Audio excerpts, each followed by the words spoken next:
the office smells like lemon furniture polish and old paper and 40 years of other people's grief. That is the first thing I notice when I walk in. Not Ryan. Not the attorney. Not the mahogany table that is slightly too large for the room. The kind of table that says, "Serious matters happen here even when nothing serious has happened yet." The smell. Lemon and paper and something underneath both of those things. Something that smells faintly metallic, like a filing cabinet left open in the rain. I sit down across from where Ryan will sit, not next to Hannah, across from Ryan. He has not noticed that yet. I set my folder on the table in front of me. Black folder, standard letter size. I press the corner flat against my thumb, just once, just the edge of it, just enough to feel the paper. Then I fold my hands on top of it and wait. Patricia, the estate attorney, comes in first. She has the kind of dry voice that sounds like it has personally overseen 100 of these meetings and found all of them slightly tedious, which I appreciate. She sets the estate documents at the head of the table. She nods at me. I nod back. We have already spoken. She knows what is in my folder. Ryan comes in with his attorney. His attorney's name is David. David has a yellow legal pad and a fountain pen, and the particular posture of a man who has been in conference rooms like this his whole career and has never once been surprised. He shakes Patricia's hand. He does not look at me. Ryan does look at me. For 1 second, then he sits down and looks at the table, and I can see him deciding that I am not the thing in this room that matters. He has a legal pad too. He has already written things on it. Notes, numbers maybe, a timeline. I do not know what is on it, and I do not need to. I have 3 certified copies of a prenuptial agreement in my folder, county clerk seal, date stamp, the whole thing, and one of them has Ryan's signature on paragraph 7, and I witnessed that signature myself, standing in this same office 4 years ago, wearing my father's watch. I am wearing that watch right now. Hannah comes in last. She sits next to Ryan. She puts her hands on the table and looks at them. She has been doing that a lot lately, looking at surfaces instead of faces. Grief does that. I know. But I also think she has been practicing not seeing things she cannot afford to react to yet. David clicks his pen. And I think about my father. His name was Robert. Dad. But when I think about the properties, the 4 duplexes, the little commercial unit on County Road 7, the filing cabinet full of careful handwriting, I always think of him as Robert, like a character in a document, like someone whose decisions had weight. He was not a flashy man. He did not drive a new car. He wore the same watch for 30 years, a simple thing, silver face, no logo. The kind of watch that says I am a person who values what lasts. He gave it to me the December before he died. I thought it was too early. He said he wanted to see me wear it. Every December, for as long as I can remember, he drove Hannah and me to walk the properties. Not to show them off. He never showed things off. To check. He would park the car and stand on the sidewalk in front of a duplex and look at it, the way a doctor looks at a patient, scanning, quiet, unhurried. Then he would walk the perimeter. He would look at the gutters. He would crouch down and look at the foundation. He would knock on window frames and tilt his head slightly and listen for the sound of old caulk versus new. He had a checklist in his shirt pocket, but he barely looked at it. He was looking at the building. He did this with all 4 duplexes, the commercial unit too. Then we would go to a diner and get the same thing we always got, bad coffee, eggs. wheat toast, and orange juice from concentrate. And he would talk about what he had seen. Not dramatically, just, the second-floor unit in Property 3 needs new weather stripping. The parking lot at the commercial unit is showing stress fractures near the east entrance. The roof on Property 7 is fine for another 2 seasons, maybe 3 if we are careful. Hannah would take notes on her phone. I would take notes in a small notebook. He watched us do that and nodded. And I know now that the nodding was satisfaction. Not that we were writing things down, but that we were paying attention. That last walk was 18 months ago. He had one arm through mine and one through Hannah's. And the cold was the kind that settles in the joints rather than on the skin. He stopped in front of Property 3, the duplex with the old maple in the backyard, and he looked at it for a long time. He said, "This is not money." He always said that. This is time.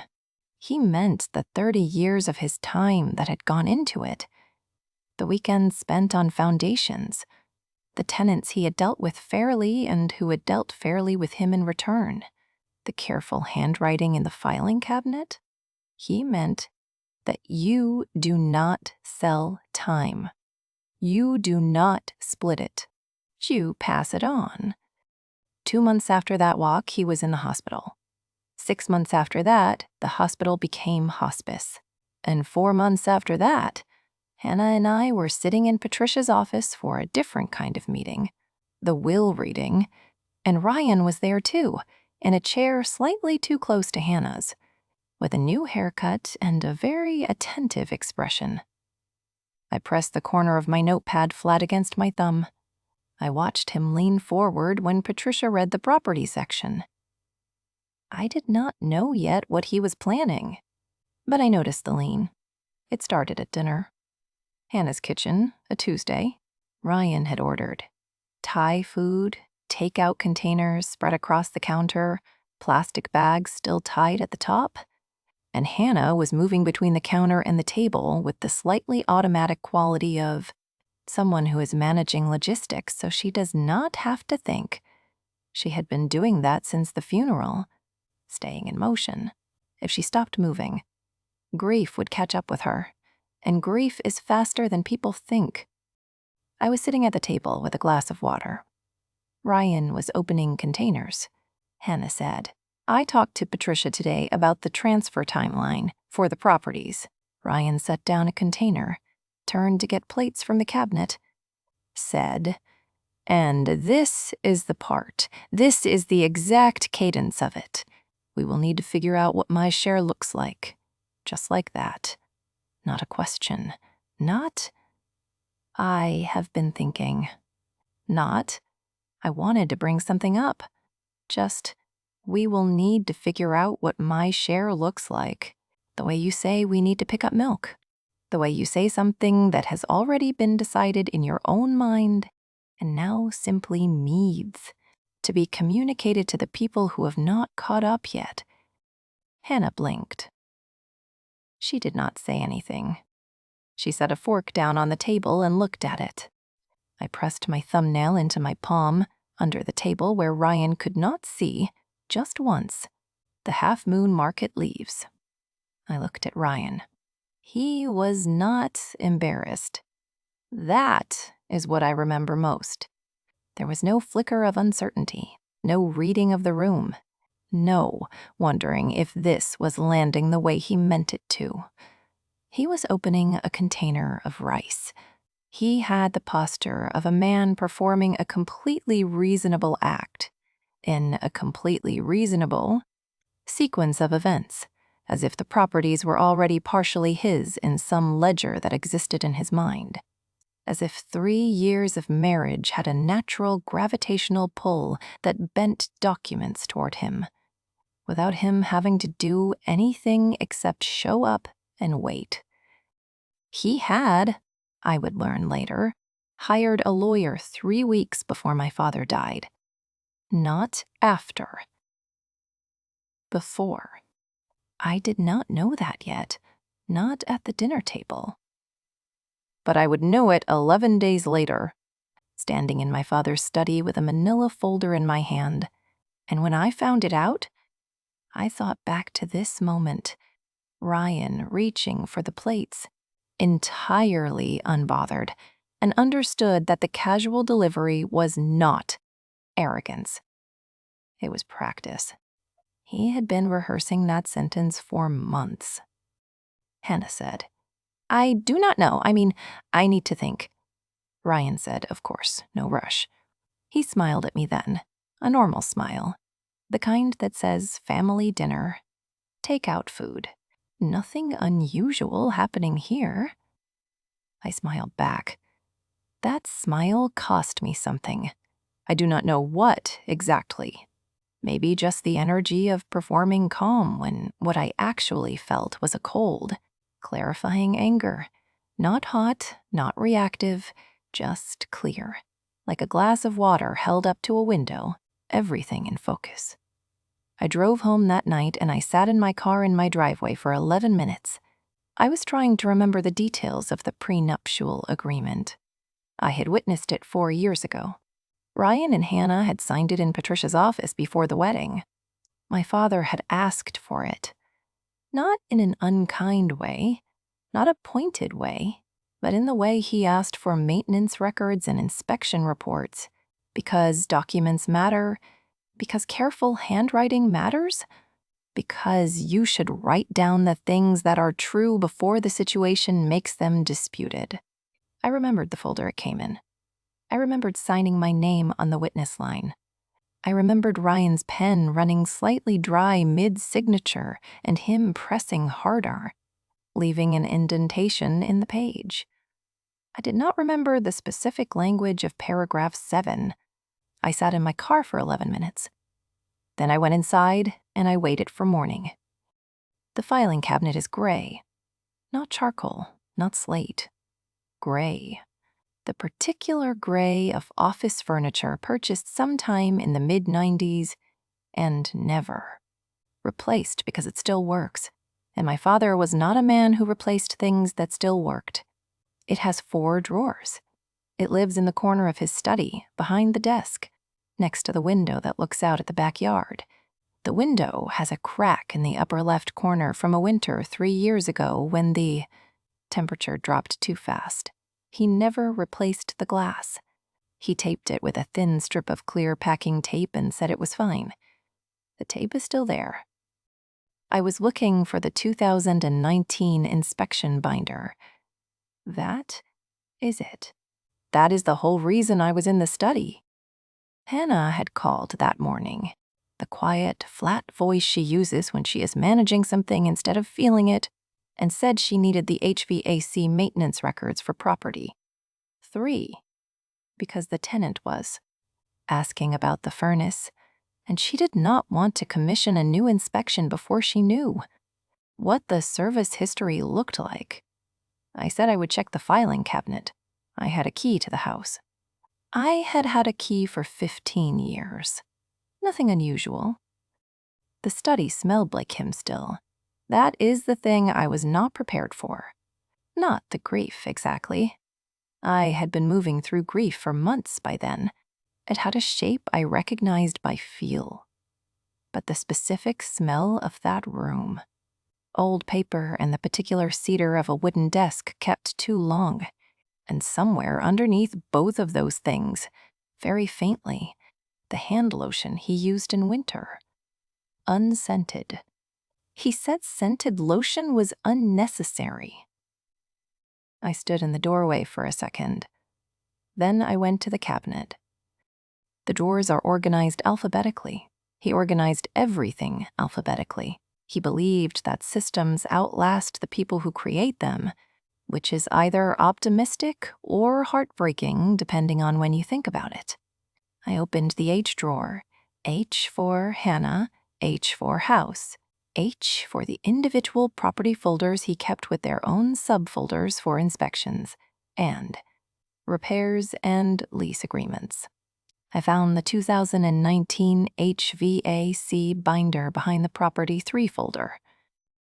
And next to it, not hidden, not tucked away, just filed the way everything was filed, alphabetically by subject, because my father was a man who believed that the right document in the right place was a form of respect. Next to it was a manila folder labeled in his handwriting, Prenuptial Agreement, Hannah and Ryan. I almost did not pull it. I have thought about that moment many times since. The almost, the hand that hesitated on the hanging file rail. I knew the document existed. I had signed it. I was there. I had, in some theoretical sense, already read it the day we signed it. In Patricia's office, with the overhead fluorescents and the water pitcher, and Ryan's fountain pen with the slightly dry ink. But I had read it the way you read terms and conditions before clicking accept. You know what it says. You do not know what it says. I pulled the folder. It was thinner than I expected. The prenup itself was 11 pages, printed on the heavy cream paper that law offices use, the kind that has a slight texture under your fingers like very fine linen. It was stapled in the upper left corner, with a staple that had gone slightly rusty at the edges. 4 years of cabinet air, maybe the humidity from the window crack. There were 3 signatures on the last page, Hannah's in her whooping cursive, Ryan's with the pressed hard indentation I remembered, and Patricia's notary stamp, slightly off-center, inked in blue. My signature was on the witness line below Patricia's. I stood at the filing cabinet and read the whole thing. It took me 14 minutes. Paragraph 7 is on page 6. Inherited assets received by either party during the marriage, including but not limited to real property, cash bequests, investment accounts, and business interests, shall remain the sole and separate property of the inheriting spouse and are expressly excluded from the marital estate for all purposes, including division upon dissolution of marriage. There was a subclause, half a paragraph below the main text, slightly indented, the kind of subclause that looks like a footnote until you read it. And then it becomes the entire document. The subclause listed anticipated inheritances by name, Hannah's name, and below Hannah's name, itemized by county parcel number, the 4 duplexes, the commercial unit on County Road 7, their assessed values at time of signing, and the phrase expressly excluded 3 times. The phrase appeared 3 times in that subclause. My father wrote things down carefully. He wrote them down more than once when they mattered. I sat down in his desk chair. I do not know how long I sat there.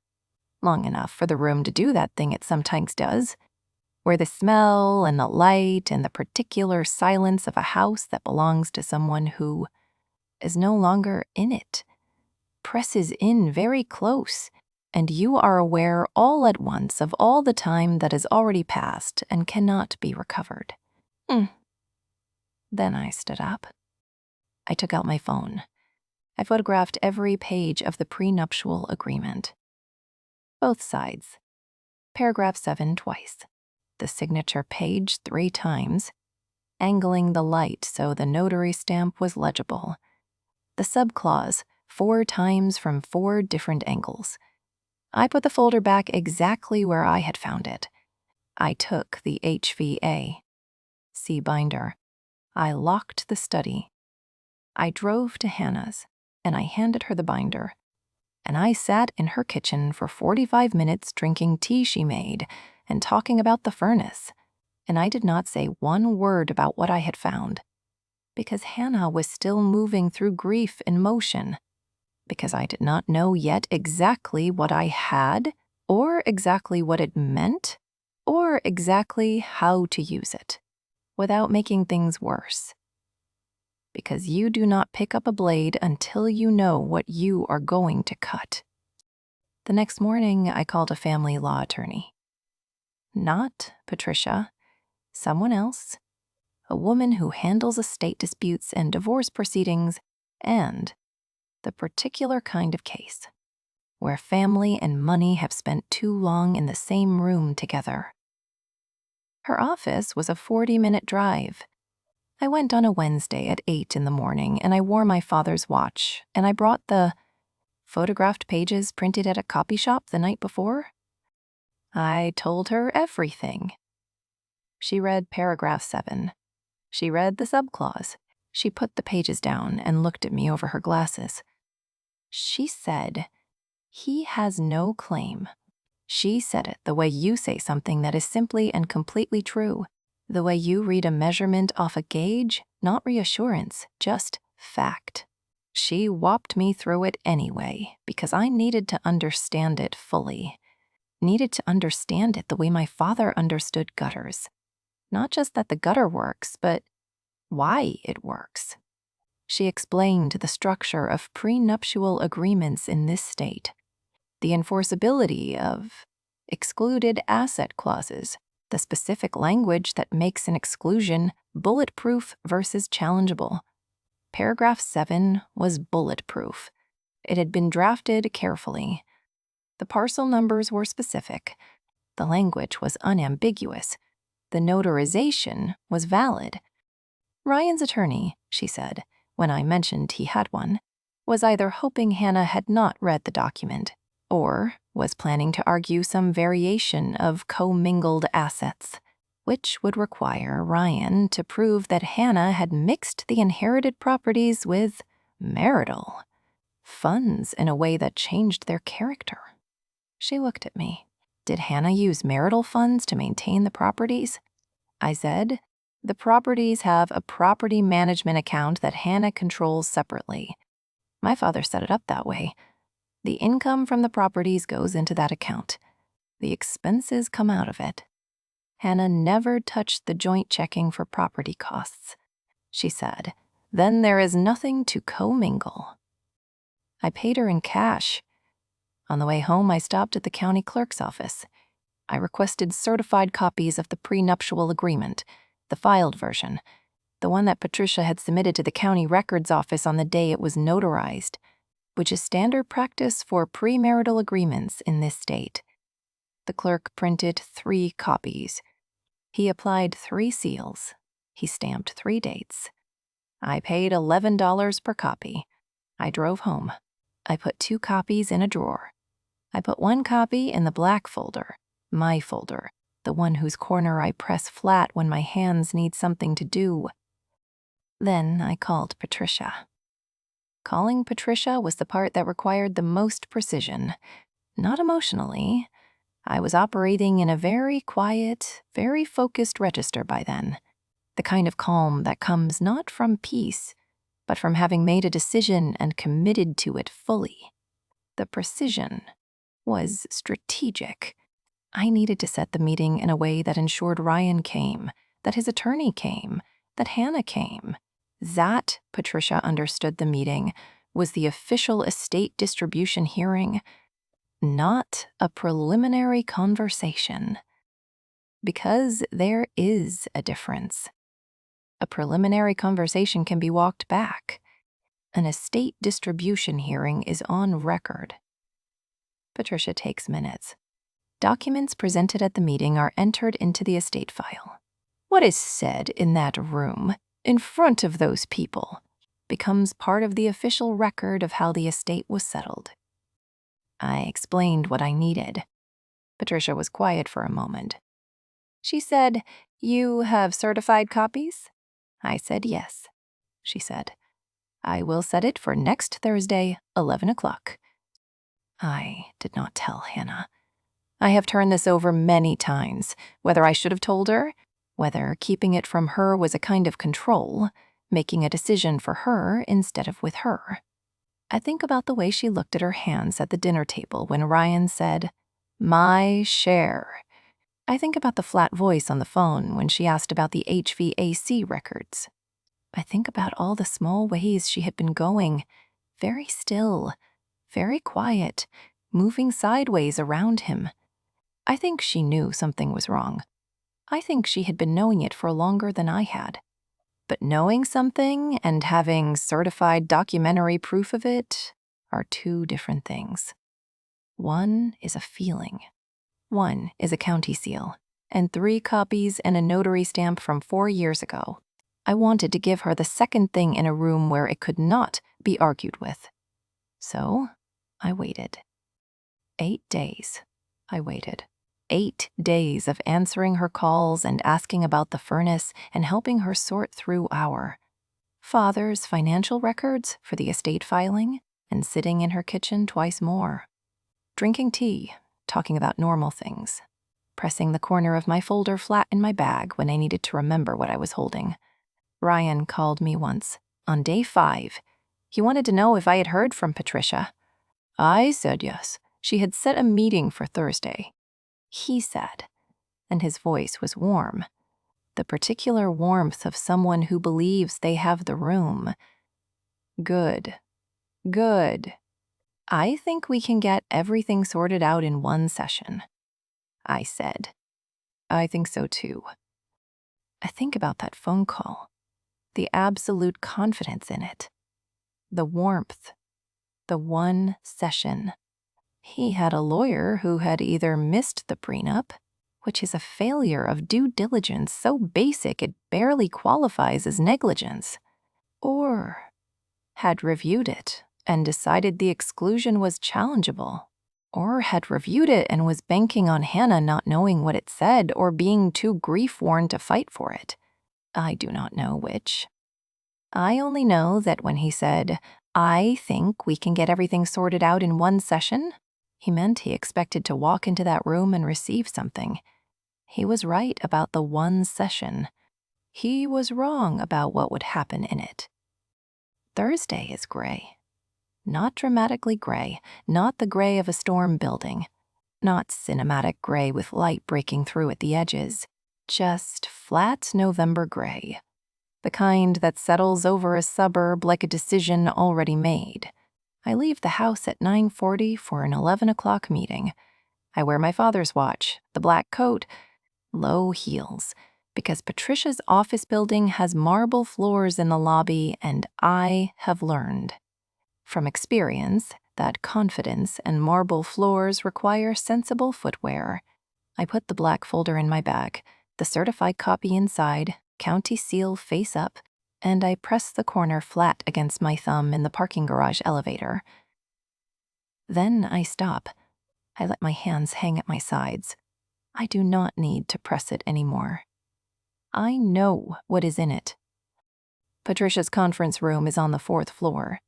Through the glass panel beside the door, I can see the long, dark table and the water pitcher and the box of tissues on the credenza that every attorney's office keeps in the same spot. As if grief is a predictable event that always happens in the same corner of the room, which I suppose it is. Patricia is already inside. She has the estate documents arranged in front of her. Tabbed, organized, the kind of preparation that signals she takes the proceedings seriously. She nods. I nod. I sit down across from where Ryan will sit, not beside Hannah's chair, across from his, and I take my folder out of my bag and set it in front of me and put both hands flat on top of it. We do not speak. We have already said what needs to be said. The room smells like the inside of a piano, like wood and felt and something faintly metallic.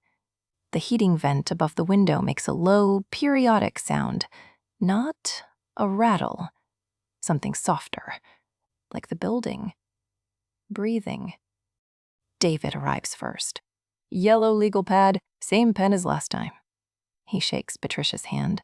He sets his pad on the table. He looks at me, a quick professional assessment, files it away, and writes something at the top of his pad without reading anything. He writes it confidently. I watch him write it. Then Ryan comes in. He is dressed well. Navy blazer, no tie, the studied casualness of a man who wants to appear comfortable in formal settings. He shakes David's hand. He looks at me and says, "Casual, warm, normal. Claire, thanks for coming." As if I was a guest. as if this is his meeting and I was invited to it. I say, "Of course." He sits down. He has a notepad of his own, already written on. I look at Ryan's face. He looks fine. He looks like a man at the start of a meeting that is going to go the way he expects. That is the face, the before face. The ease in his jaw, the way his shoulders sit, the way he holds his pen loosely in his right hand, the way you hold a pen when you expect to be doing a lot of writing soon. Hannah comes in last. She is wearing a cream blouse and her mother's earrings, and she looks, as she has looked for months, like someone who has been very carefully assembling herself each morning through sheer determination. She sits next to Ryan. She puts her hands on the table. She looks at them. She does not look at me, but she knows I am there. Patricia calls the meeting to order. She says this is the formal estate distribution hearing for the estate of Robert, and she says our father's full name. And hearing it in that room, in that voice, does something to the air. Briefly. Something I cannot name. She says all parties are present, and the record is open. David says, before we go through the distribution schedule, my client would like to raise the matter of his interest in the inherited property assets. Patricia says, of course. Ryan leans forward slightly, not aggressively, just present. He says, I want to start by saying that Hannah and I have always approached our finances as partners. And I know this may be a difficult conversation, but I think a fair resolution has to account for the value I have contributed to the marriage over the last 3 years. The properties are significant assets and here's the thing. Here is the complicated thing I did not expect. For half a second, just half a second, he almost sounds reasonable. Because partnership is real, because marriages are real, because 3 years is not nothing. I am not a person who believes that money and family and love should exist in separate rooms, hermetically sealed from each other. For half a second, Ryan sounds like a man who genuinely believes he is owed something. Not maliciously, not cynically, just entitled. The specific entitlement of someone who has decided the rules apply differently to him, without ever consciously deciding that. Who walked into a marriage with a woman whose father was dying and calculated, somewhere below, conscious thought, that the calculus of it would eventually resolve in his favor? He almost sounds like a man who thinks he is the victim of an oversight. Then I open my folder. I do not slam it. I do not make a production of it. I open it the way my father opened, filing cabinet drawers, purposefully, without ceremony, because the document inside is the point, not the gesture. I take out the certified copy of the prenuptial agreement. I slide it to David first. I watch his eyes go to the title. I watch him flip to the back page first. Attorneys always check the signatures first. It is reflex, and I watch him flip to page 6. I slide the second copy to Patricia. I keep the third. I look at Patricia, not Ryan, when I speak. Paragraph 7. The inherited properties are listed by county parcel number. They are expressly excluded assets. Ryan signed this agreement in this office 4 years ago. I witnessed it. He is reading paragraph 7. His jaw is tight, not clenched. Tight. The distinction matters. Clenched is anger.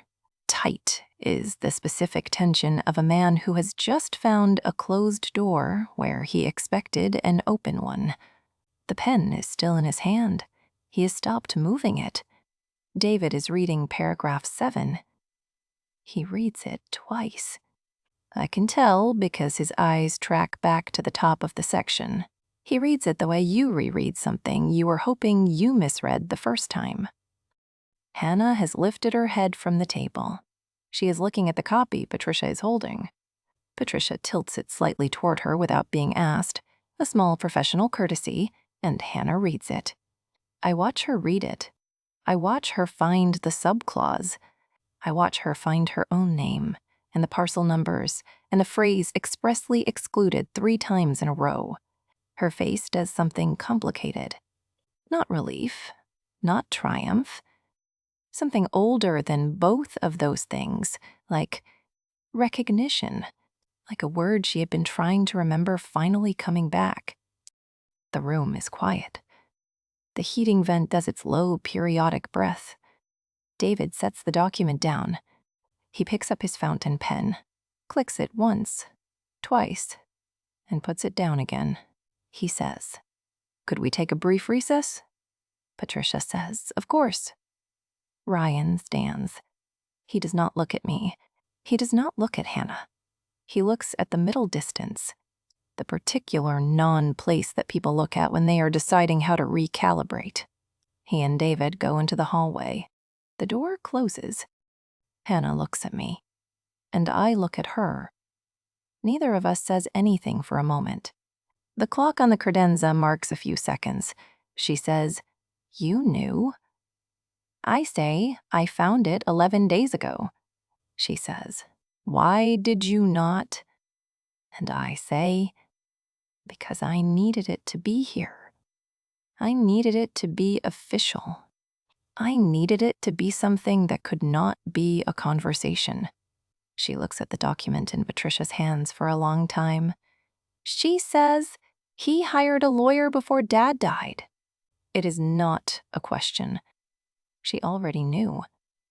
I say, "I know." She nods once, and then she looks back at her hands on the table. But it is different now. She is not looking at them to avoid looking at something else. She is just present, just here. The recess takes 22 minutes. I know because I watched the clock on the credenza. Patricia made a phone call. I drank half a glass of water from the pitcher that nobody had touched yet. Hannah sat beside me. She moved her chair quietly during the recess, from Ryan's side of the table to mine, and we did not speak much. She asked me once if I wanted coffee. I said no. She said she did not either. We sat in the quiet room with the documents on the table and the gray sky out the window and the heating vent, breathing. When the door opened again, David came in first. He sat down. He straightened his legal pad. He said, measured, professional, the voice of a man adjusting a position that can no longer hold. "My client has reviewed the prenuptial agreement and will not be pursuing a claim against the inherited properties." Ryan came in behind him. He sat down. He did not look at me. He did not look at Hannah. He looked at Patricia and nodded once, a small, tight nod, the nod of a man accepting terms. And I thought, I could not help it. I am not made of stone. I thought for 1 second about what it must feel like to have spent months building something in your mind.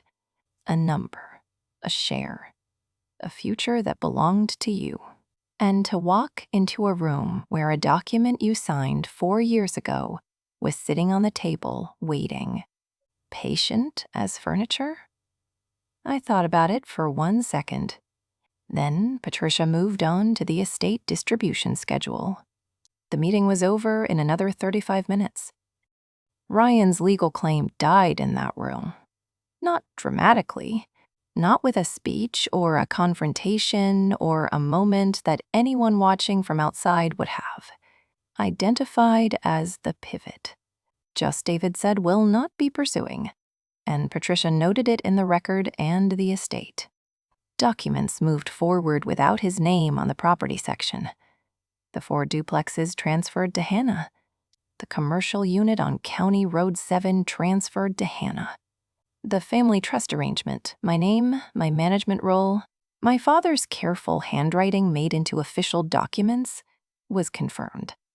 Unchanged. Ryan walked out of the building without speaking to me. He and Hannah drove home in separate cars. That was new. She had driven herself. I noticed that on the way in and said nothing. I noticed it again on the way out. In the weeks after the meeting, I watched something shift in the way Hannah moved through the world. Not dramatically. She is not a dramatic person.